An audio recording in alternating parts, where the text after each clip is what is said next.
Et je vais vous présenter les auteurs d'un matériel nommé Dossier pédagogique Bachivac d'histoire. Je vous présente Madame Sandrine Doucinet et Monsieur Manuel Pérez, qui sont les auteurs de ces documents. De ces documents que el que pretén aquest document és una eina útil, com totes les eines que publiquem des de la unitat que represento, currículum de secundària i batxillerat, que sigui una eina útil al professorat que ha d'impartir la matèria d'història de França, història d'Espanya, de manera integrada. I a partir de l'experiència que tenim ja de més de 10 anys d'impartició del currículum mixt de batxillerat i baccalaureat. I aquesta experiència que justament les persones que han participat i que he nombrat abans, que són les autores d'aquest dossier, doncs miren de posar damunt de la taula no pròpiament els continguts, els sabers associats a la matèria, això ja ho té cada docent, no? I quines són les competències específiques, quins són els criteris d'avaluació i quins són els sabers, sinó és la posada en escena d'aquest currículum, d'aquesta matèria. I tenir en compte allò que funciona i allò que no funciona, evitar aquelles errades, aquells errors que l'alumnat sol cometre a l'hora de redactar, de fer qualsevol dels exercicis dels quals es composa la prova externa. I una cosa molt important, posar l'accent en l'ús de la llengua francesa, perquè el professorat que imparteix la història de França i la història de França també fa de model sobre allò que diem l'usage de la langue française. I recordem que l'alumne que acaba l'etapa d'aquesta doble titulació, com a mínim, ha d'assolir l'equivalent a un B2 de llengua francesa instrumental. I no és feina exclusiva del professor de llengua francesa i literatura, sinó que també és feina del docent que imparteix la matèria d'història de França i d'Espanya. L'ús de la llengua. I trobareu, doncs, referències de vocabulari, expressions que cal treballar i que l'alumnat l'assoleixi i l'integri en la seva pràctica a l'hora de desenvolupar els diferents exercicis. Bé, esperem que efectivament sigui útil i les persones a les que hem consultat i hem facilitat durant l'elaboració d'aquest dossier, hem fet un mostratge, ha rebut molt bones indicacions i esperem que sigui acollit i que acompleixi les expectatives del professorat d'història. I abans d'acabar, avanço que ja s'està treballant també en l'equivalent de dossier pédagogique Bachivac de langue et littérature française, que tindrà, esperem, si no a finals d'aquest curs 24-25, començar el curs 25-26 amb un document equivalent al que ara estem presentant en llengua i literatura francesa. Doncs, torno a dir, benvinguts, benvingudes i molt bona feina. Us sembla seguim nosaltres la presentació en français, d'accord? Donc bonjour à tous. Nous sommes très heureux avec Manuel de vous présenter ce dossier pédagogique Bachibac Histoire. Avant de vraiment d'entrer dans le vif du sujet, nous voudrions nous présenter chacun afin que vous puissiez connaître nos liens et notre attachement au programme Bachibac. Alors, je vais commencer par moi-même. Je sais que Manuel fera sa présentation à la suite. Alors, donc, je m'appelle Sandrine Doucinet, je suis professeure de français et actuellement, je suis coordinadora de Llengües Estrangeres aux Serveis Territorials d'Educació de Girona. Et j'ai été, au début du programme, professeure Bachibac. Et à ce moment-là, j'ai enseigné la langue et également l'histoire. À ce moment-là, j'ai également été correctrice des épreuves écrites d'histoire pendant 2 années. J'ai également participé aux tribunaux oraux de langue, hein, Bachibac. Et pendant donc, ces années-là, j'ai également été co-coordinatrice d'un groupe de travail Bachibac à Girona, qui était donc organisé par l'Université de Girona. Et justement, lorsque nous organisions la matinée Bachibac à Girona, avec l'Université de Gérone, eh bien, j'ai proposé donc un atelier notamment.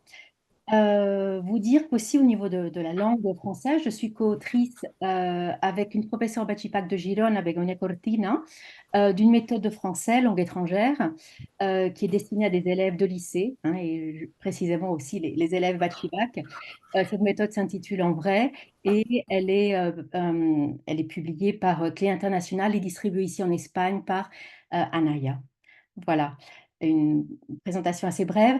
Manuel est par ici, je ne te vois pas, il y a une mosaïque Oui, je de suis là, personnes. je suis là. Bonjour, bonsoir à tous. Et content de vous revoir. Je ne vois pas non plus tout le monde, mais j'ai vu quelques-uns de mes anciens collègues.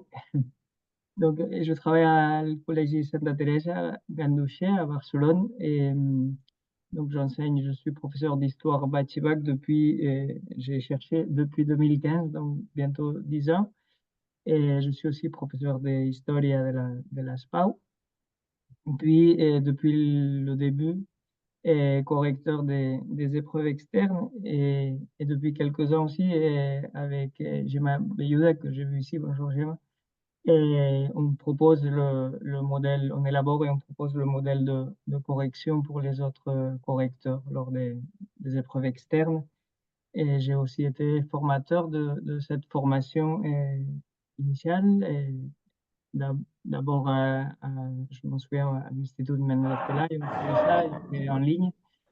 Et j'ai fait la même chose pour le ministère d'enseignement pendant 2 ans. Donc, voilà ma présentation. Merci.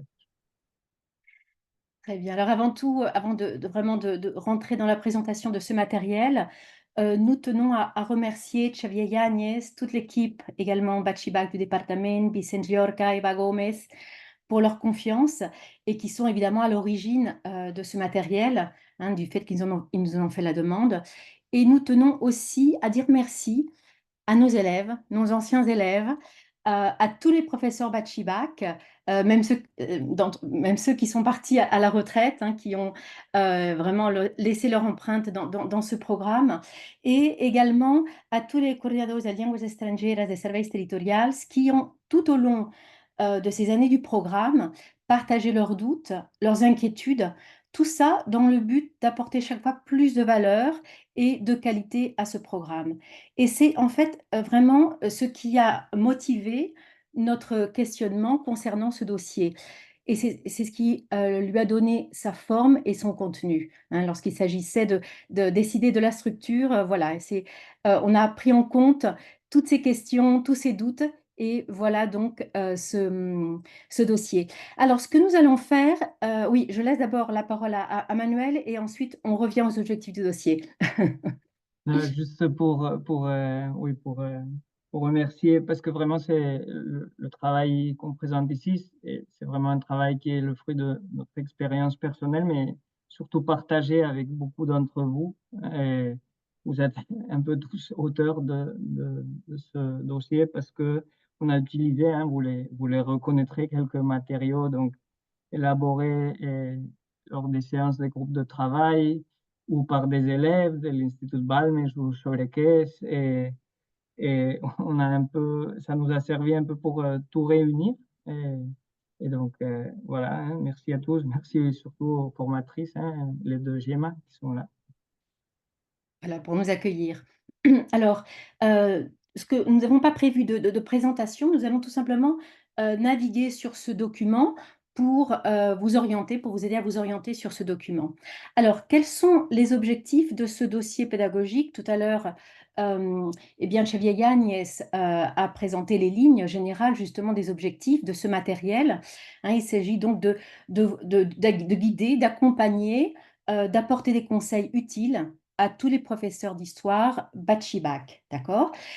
Aussi bien les professeurs qui viennent de commencer dans le programme que ceux qui sont plus expérimentés dans ce programme et qui peuvent trouver également des réponses à certaines questions qui sont récurrentes concernant ce programme. Pourquoi? Parce qu'on va y trouver tous les aspects de la matière d'histoire Bachibac, de la planification des enseignements, qu'on appelle également programmation, jusqu'à l'évaluation de l'épreuve externe. Nous tenons à préciser que ce dossier présente des suggestions, des orientations. Les seules obligations du programme sont celles des textes officiels. Hein, ça, c'est important à souligner. Alors, je vais donc commencer à défiler sur ce document et nous allons arriver à l'index. Voilà. Et donc, la première partie de ce document traite de la matière d'histoire Bachibac et des impératifs donc du programme qui sont dictés dans les textes officiels et notamment les nouveaux contenus, hein, ceux qu'on voit ici avec l'histoire comparée, les histoires croisées, donc qui sont largement mentionnés dans ce document. Et puis, cette première partie met également l'accent sur les aspects essentiels à prendre en compte concernant eh bien, la matière, enfin, l'enseignement de la matière en français. Ensuite, la deuxième et la troisième partie vont se centrer sur, vont aborder chaque exercice de l'épreuve externe. Tout d'abord, le commentaire de document que vous voyez ici, et ensuite la rédaction. Chacune de ces parties est organisée, nous allons vous l'expliquer, avec eh bien, le déroulé finalement des exercices de l'épreuve externe.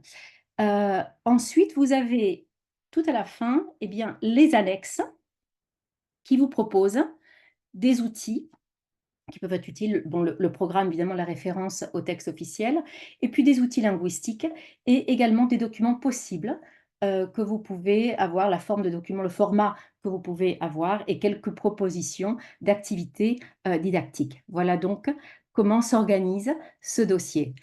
Alors, je laisse la parole à Manuel qui va nous parler de la programmation de l'histoire. Voilà. Oui, merci. Et tout d'abord, hein, insister sur le fait qu'il s'agit de propositions, c'est-à-dire c'est des propositions qui ont été essayées, testées, qui ont marché pour nous. Mais ça ne veut pas dire que vous devez forcément faire comme ça. Et sans doute, vous pouvez avoir des propositions complémentaires ou meilleures. Hein. Et on a voulu inclure les textes officiels parce que, en fait, comme vous, c'est des textes qu'on a reçus et dont on n'a pas participé à sa création. Donc, il y a toujours un petit marge d'interprétation de ces textes. Et donc, on vous recommande de toujours les lire ou les relire de temps en temps parce que, voilà, hein, il y a des aspects pas 100% clairs, on va dire, et il faut jouer avec. Et, ensuite, oui, nous avons voulu tenir en compte que nos situations sont très diverses dans nos établissements. Hein. il y a des profs qui vont faire le bachillerac, mais pas la historia, ou ils vont faire la deuxième année, mais pas la première. Et au niveau de l'horaire, heureusement, il y a de plus en plus d'uniformité parce que c'est une question qui a été donc explicitée justement dans les textes officiels. Mais peut-être que des fois, il y a des situations très diverses. Et déjà, si on commence, c'est pas la même chose que si ça fait longtemps qu'on fait ça. Et donc, on a voulu, par exemple, faire mention aux différences entre le programme de la SPA avec celui du Batibac. Juste quant au contenu, parce que comme vous savez, au niveau méthodologique, ça a beaucoup changé cette année, mais par rapport au contenu, quelques différences à tenir en compte, surtout cet aspect du catalanisme, non, on va dire, ou du début et de la fin du programme. Ensuite, vous trouverez un exemple de programmation. Et j'insiste, c'est évidemment pour un cas particulier, une situation particulière et c'est la mienne, et que je considère assez idéale. Hein. Donc, je suis content comment je peux faire ça dans mon établissement, mais peut-être c'est pas, vous n'avez pas exactement la même situation. Et je dirais, vous pouvez tirer de toute façon deux ou trois choses pour n'importe quelle situation. Ce serait le fait d'introduire la méthodologie de façon progressive depuis le début, mais pas tout d'un coup, non? Et au fur et à mesure qu'on avance dans le programme, et introduire les deux exercices, hein. Il y a ici comme un exemple comment on pourrait faire ça par trimestre. Et aussi le fait peut-être d'avancer les contenus pendant la première année d'une façon considérable pour pouvoir mieux travailler la deuxième année.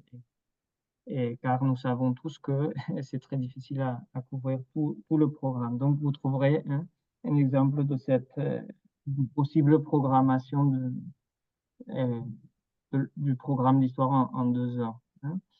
Et des heures d'histoire de France, d'ailleurs. Hein.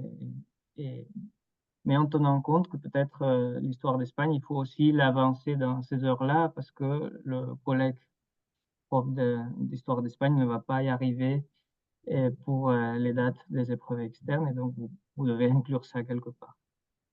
Après, et comme Sandrine a dit, il y a cette question est de plus en plus explicitée, même si elle a toujours été là, et du fait qu'on nous invite, non, et qu'on a invité les élèves à faire une étude comparée, non, des deux pays. Et évidemment, c'est quelque chose de complexe et difficile avec le temps dont on dispose. Et qu'est-ce qu'on a fait ici pour peut-être vous aider? C'est d'un côté, signaler sous forme de chronologie les moments de l'histoire où les deux pays se croisent, on va dire, où des choses que fait la France affectent directement l'Espagne ou vice-versa. Et donc, vous avez ici quelques donc, épisodes intéressants.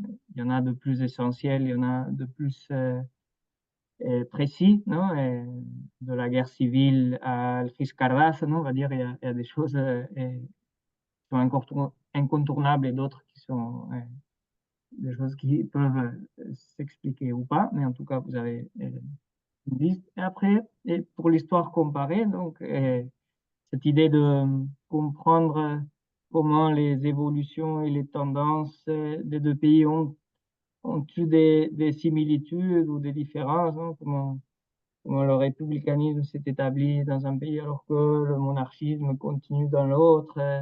Et nous avons voulu présenter ça sous forme de problématiques, justement, et qui vous invite à travailler certains axes ou simplement à formuler cette question lorsque vous traverserez ces périodes. Hein. Et cette liste pourrait être encore plus longue, mais on a trouvé qu'avec ça, vous avez suffisamment d'idées pour travailler l'histoire comparée, qui, on insiste, est apparemment un des une des évolutions du programme que nous marquent les textes officieux. Puis, finalement, dans cette première partie introductoire, on a voulu remarquer l'aspect de l'argumentation qui est, on va dire, peut-être l'aspect commun aux non seulement aux deux matières de bâtiment, mais aux deux exercices d'histoire, non? Dans le commentaire et dans la rédaction, il faut argumenter. Donc, on a voulu insister particulièrement par rapport à cet aspect. Ici et plus tard, quand on décrira l'exercice de rédaction. Si, ça, oui. Très bien. Alors, nous passons à la partie suivante, qui est donc la langue et l'histoire. Alors, vous savez que selon les conditions du programme, la matière d'histoire de France doit être enseignée en français. Et c'est un des grands défis hein, de ce programme. Et ça implique forcément que le professeur d'histoire va devoir mettre en place des stratégies variées pour un travail intégré de la langue. Alors, qu'est-ce que ça requiert finalement? Quel est l'objectif? Eh bien, que l'élève puisse comprendre les contenus en français, forcément, et puis qu'il puisse produire des textes en français. Voilà, hein, donc le défi principal de l'enseignement de la matière d'histoire en français. Alors, qu'est-ce que nous vous proposons? Évidemment, il y a le travail à faire conjointement avec le professeur de langue française, mais au niveau de l'histoire, eh bien, le professeur peut eh bien, proposer différentes activités.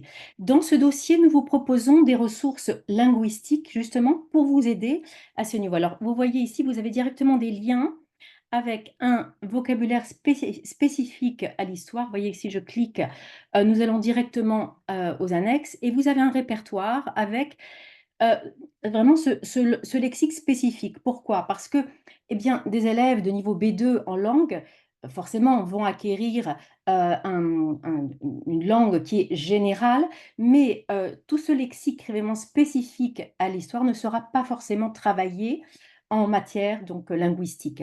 Et donc, en langue, en histoire, pardon, il est important eh bien, de pouvoir mettre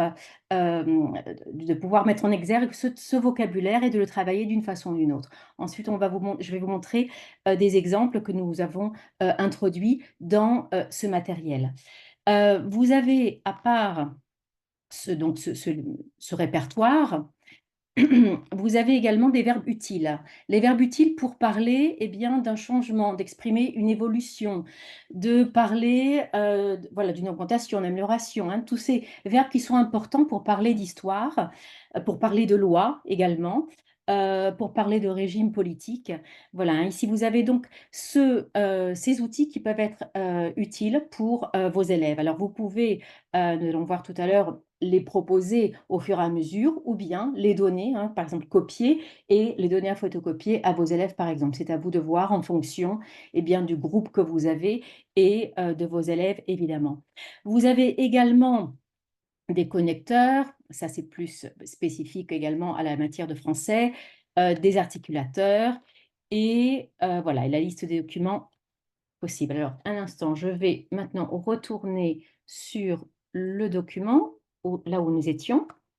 Voilà, hein, donc nous étions à ces ressources linguistiques. Un instant que je mette au niveau de la lecture. Voilà, ce sera plus agréable pour vous. Voilà.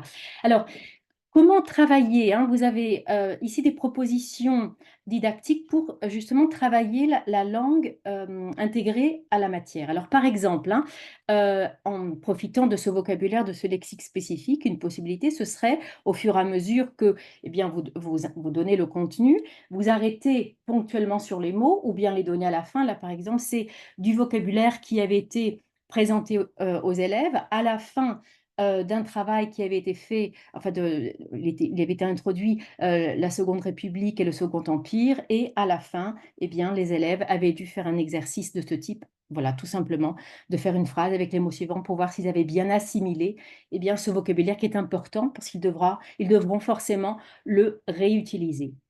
Euh, ce répertoire est également utile comme synonyme, hein. Vous savez que la richesse de la langue et la langue est importante dans la rédaction et dans le commentaire. Donc, vous avez aussi la possibilité de faire un travail de synonyme. Tout ça aussi conjointement avec le professeur de langue, hein. C'est important, cette coordination entre vous.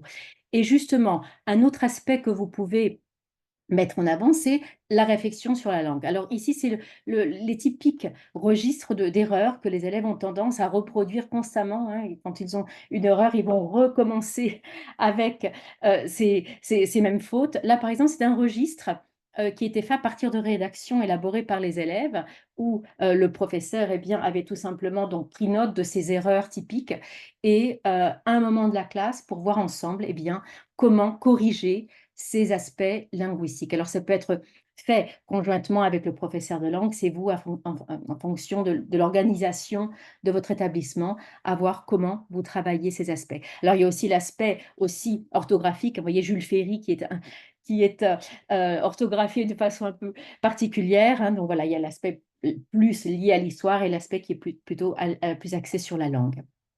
Donc voilà une possibilité. Et il y a également des outils. Alors on a intitulé ça le B.A.B.A. Le B.A.B.A, voilà, ce sont les bases à ne pas oublier. Et là, c'est un exemple de matériel que vous pourriez très bien donc présenter, même copier et donner à vos élèves. Ce sont les fautes, enfin les erreurs, enfin, à éviter absolument, hein. Vous savez que les élèves, avec les prépositions, quand il s'agit de date, quand il s'agit d'exprimer aussi la durée, hein, toutes ces prépositions qui leur posent des difficultés. Donc, vous avez d'un côté la phrase correcte et de l'autre ce qu'il faut absolument éviter, l'erreur à ne pas faire, hein, que malheureusement on retrouve fréquemment dans les copies quand on est professeur. Donc ça peut être une base que le professeur conjointement avec le professeur d'histoire, conjointement avec le professeur de langue, peut accorder par exemple en début d'année, et les élèves peuvent avoir, par exemple, peuvent disposer de cette liste avec absolument les erreurs à éviter et comment les corriger, hein. Ça, c'est une possibilité aussi, une piste de travail possible. Et évidemment, cette liste n'est pas exhaustive. Vous pouvez, en fonction des difficultés de vos élèves, ajouter d'autres points. Également, vous voyez les prépositions toujours de ville, de pays, hein, qu'on retrouve fréquemment concernant donc l'histoire, les pourcentages et les temps verbaux.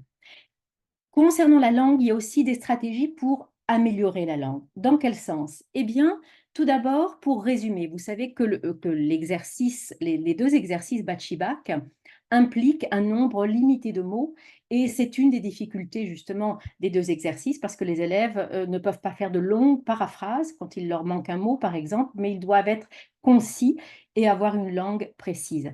Donc ici, vous avez forcément, les outils qu'on vous a présentés tout à l'heure peuvent vous aider pour résumer un texte. Et là, vous avez un exemple d'exercice avec les techniques de résumé, et puis un long texte que les élèves, par exemple, pourraient résumer, hein. Voilà ici, par exemple, la correction qui peut être montrée ou pas au début, à la fin, à vous de voir en fonction de vos élèves. Donc ça aussi, c'est un autre aspect à prendre en compte. Là, on travaille aussi bien la langue que le contenu historique, voir quels sont les éléments clés, les éléments qu'il faut absolument mettre en avant, peut-être les choses qui ne sont pas aussi importantes, par exemple pour une période, là vous voyez c'est la France de l'entre-deux-guerres, où est-ce qu'il faut exactement, qu'est-ce qu'il faut élaguer, qu'est-ce qu'il faut garder, c'est un bon exercice au niveau du contenu.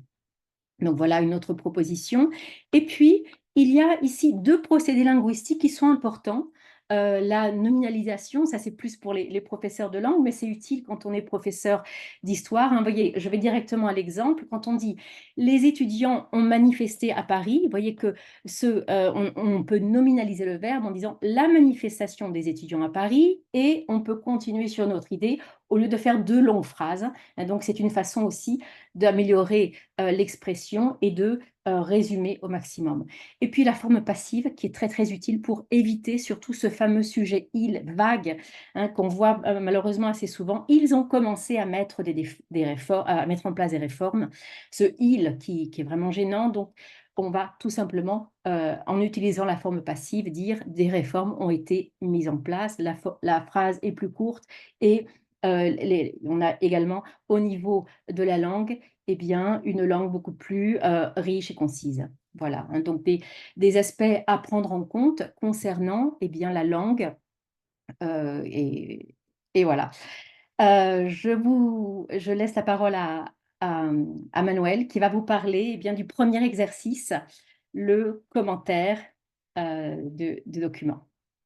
Merci Sandrine. Et en tant que prof d'histoire, je dois dire que cette partie de langue manquait vraiment, hein, je pense qu'elle peut être très très utile. Comme vous avez vu, c'est des choses que vous pouvez aussi distribuer aux élèves par partie. Et mm, voilà, hein, mon expérience, c'est que obsédé par avancer dans les contenus, peut-être on sacrifie un peu cette partie, et alors qu'elle pourrait nous aider à mieux transmettre, à que les exercices soient mieux élaborés par les élèves. Ensuite, comme vous voyez, le guide, le dossier, il se centre sur le commentaire de document. Qu'est-ce qu'on a fait? Donc, on a d'abord expliqué l'exercice tout simplement, pour ceux qui débutent. Et on a introduit la grille de correction, version actualisée, et qui est utilisée pour corriger les épreuves externes par les correcteurs qui ont été choisis, et que on conseille d'utiliser, comme beaucoup d'entre vous certainement le font, avec les élèves pour qu'ils voient vraiment d'où sortent les points, où est-ce qu'on peut perdre inutilement des points parce qu'on ne fait pas référence au document, on oublie, etc. Et donc, c'est un outil, et peut-être le grand outil, hein, cette grille, et donc on a voulu l'introduire ici. Et qu'est-ce qu'on a fait alors? Donc, le commentaire, il est divisé en trois parties, non? D'abord, la présentation du document et l'identification de son idée principale. Donc, on a voulu offrir des exemples variés en tant que des exemples avec réponse, hein, et aussi variés parce on a mis un exemple quand l'exercice a un seul document ou quand il en a deux. Comme vous savez, c'est une possibilité et il y a le même nombre de mots, donc faut savoir synthétiser ou élargir un peu la réponse. Et ensuite, on a fait, donc c'est un modèle de correction qu'on pourrait utiliser, hein, pour ce genre de documents. En annexe, vous avez toute une typologie de documents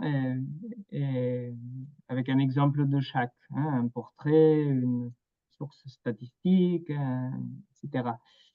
Sources iconographiques, écrites, etc. Après, on a fait la même chose avec le contexte, donc la deuxième question, aussi en incluant un exemple avec un document ou avec deux documents. En même temps, pour chaque partie, hein, je vois que j'ai sauté peut-être l'ordre du document, on a voulu montrer une possible réponse d'un élève. Oui. Alors, je vais laisser que Sandrine. Et voilà, on a un Désolé, exemple. Sandrine, je ne sais pas si j'ai sauté l'ordre. Mais en fait, voilà, hein, et vous avez, à part une réponse qui serait modélique, on va dire, rédigée par un professeur, un exemple de réponse, on a fait la même chose, mais avec une réponse d'un élève, et on a voulu, en couleur, marquer les corrections qu'on aurait fait, entre crochets la justification, on va dire, un commentaire, non? L'élève a bien vu, ou l'élève ici il se trompe parce que, et on a marqué avec la grille la ponctuation qu'on lui aurait mis à cet élève, non? Et on a pensé que ça pouvait être utile pour vous, au cas où vous vous sentirez un peu seul alors d'appliquer ces critères, non? C'est pas forcément, on va pas toujours avoir le même critère, mais ça peut donner des pistes, ça peut donner une tranquillité. Après, pour la question C, c'est donc une rédaction, hein, vous le savez, une rédaction de 200 mots. Et ici, donc, on a fait la même chose. Comme exemple de réponse, vous trouverez, et ça c'est peut-être intéressant aussi de le signaler, on a fait un sujet, on l'a développé de deux façons différentes, d'une façon plus précise et d'une façon un peu plus restant sur les idées principales. C'est ce sujet-là, je crois que vous avez, les débuts de la Troisième République, parce que, donc, comme prof aussi, on comprend, il y a une diversité où il y a des connaissances plus ou moins approfondies de certains thèmes. Il y a des profs, on va exiger des aspects très concrets, alors que pour d'autres, ce sera des aspects pas si importants. Et dans les deux cas, pour nous, ce seraient des rédactions qui auraient un 10. Hein. Ce seraient des rédactions, même si elles ne disent pas exactement la même chose, elles sont bien toutes les deux. Et doivent juste respecter le nombre de mots, on va dire. Hein. Et voilà, et donc des exemples de réponses un peu idéales, puis des exemples plus réels, sortis de notre expérience, hein, des erreurs habituelles qu'on a repérées en corrigeant des copies. Donc une sorte de simulacre d'exercice corrigé et qui peut vous aider à un certain moment à être plus rassuré sur la direction que vous prenez. C'est tout.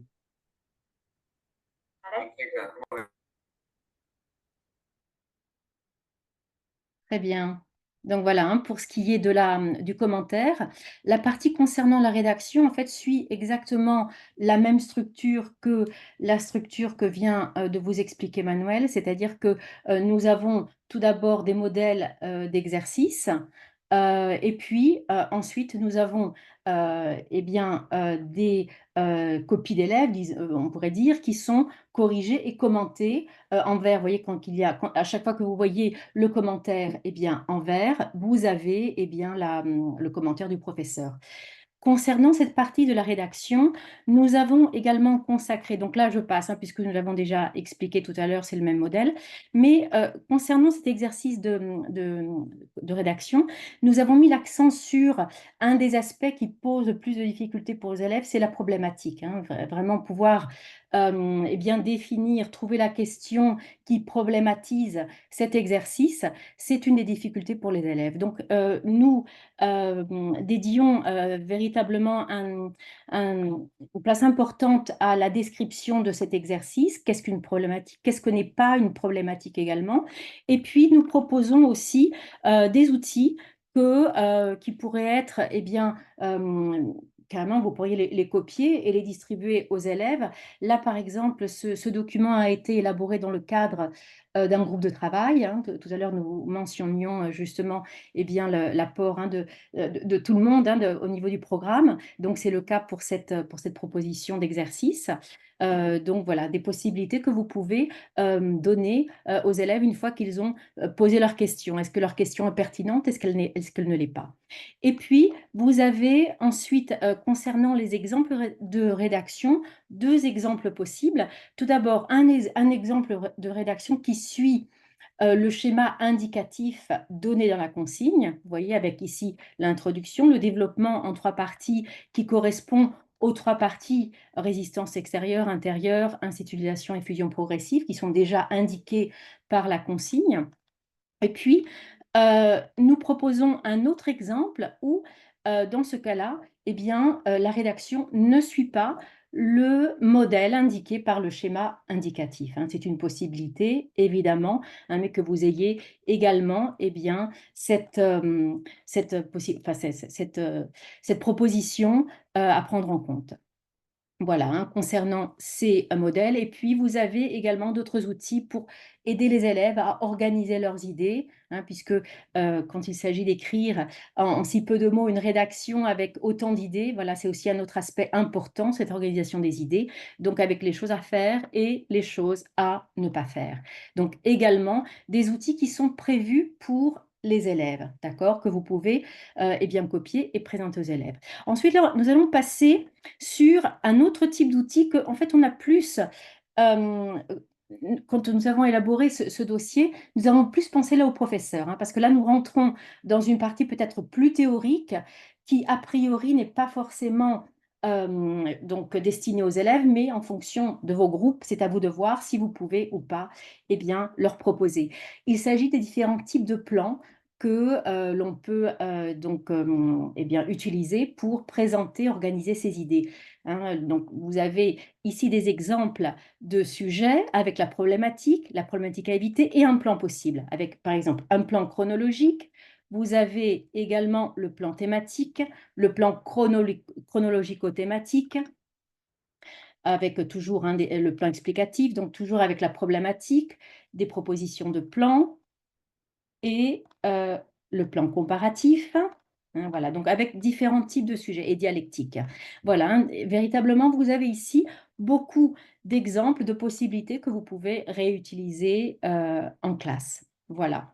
Et puis finalement, comme pour l'exercice de commentaires, vous avez l'évaluation de cette rédaction avec, hein, voilà, en vert, eh bien, les commentaires du professeur. Alors ici, vous avez aussi bien des corrections qui concernent la langue que des corrections des aspects qui concernent plus le contenu historique. Vous voyez qu'ici, les questions d'un hors-sujet, hein, voilà également, qui est mentionné dans ces commentaires. Et également, donc, cette qualification qui est expliquée, justifiée. Voilà, pour ce qui est de ce commentaire. Et pour finir, vous avez une liste de sujets d'histoire comparée et croisée qui sont à votre disposition, hein, que vous pouvez également eh bien, proposer à vos élèves pour travailler ce type de sujet qui, voilà, qui sont vraiment à l'ordre du jour avec le nouveau curriculum. Voilà. Nous arrivons ensuite aux annexes que nous vous avons déjà mentionnées. Donc voilà, pour ce qui est ce document, nous aurons fait le tour. Pour conclure, et comme le disait déjà Xavier Yagne en début, en introduction, hein, nous espérons vraiment que ce guide pédagogique d'histoire vous sera utile et qu'il va contribuer à vous apporter des réponses sur toutes les questions que vous pouvez vous poser sur la matière. Oui, et on pense que c'est on va dire, c'est un matériel qui s'ajoute à tout ce qui existait déjà ou à tout le travail qui a été fait, hein. C'est encore une pierre de cette construction à laquelle nous participons tous. Et oui, on espère que ça va vous être utile surtout. Et voilà, et on reste à votre disposition pour des, pour vous aider à comprendre des aspects plus concrets si vous l'utilisez. Merci beaucoup à tous. Voilà, je ne sais pas si vous avez des questions ou des doutes. Moltes gràcies, Sandrine i Manuel. Jo crec que, bueno, molt bé. Ara, si voleu, podem donar pas a si algú té alguna pregunta, doncs fer-la. Pararé la gravació que estem fent, així la gent també pot parlar tranquil·lament.